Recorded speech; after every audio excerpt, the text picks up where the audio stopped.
এই ড্রয়িং কপিতে দেখতে পাচ্ছি কালারিং কমপ্লিট করার পর একটা ডার্ক পেন্সিল দিয়ে ড্রয়িং এর পুরো আউটলাইনটাকে ডার্ক করেছে, যাতে ড্রয়িং এর সব সাবজেক্ট গুলো হাইলাইট হয়।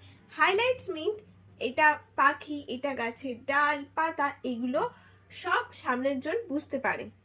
এবার একটু ভেবে দেখো, আমরা খালি চোখে যখন কোনো গাছের ডালে পাখি বসে থাকতে দেখি, তখন ওখানে কোনো হাইলাইট দেখতে পাই, কিন্তু আমরা পুরো সাবজেক্টটা ফিল করি। তো ডার্ক পেন্সিল বা স্কেচ পেন ছাড়াই আমরা খালি চোখে যেটা দেখতে পাই বা ফিল করি, সেই একই ফিলিং ড্রয়িং কপিতে আনার জন্য আমাদের করতে হবে কি, ড্রয়িং করার সময় কোনো লাইভ সাবজেক্ট বা রিয়েল ফটোকপি থেকে প্র্যাকটিস করতে হবে, যার ফলে ন্যাচারাল ডার্ক লাইট দেখে তোমরা ড্রয়িং কপিতে অ্যাপ্লাই করতে পারবে আর আর্টওয়ার্কটা আসলের মতন দেখতে লাগবে।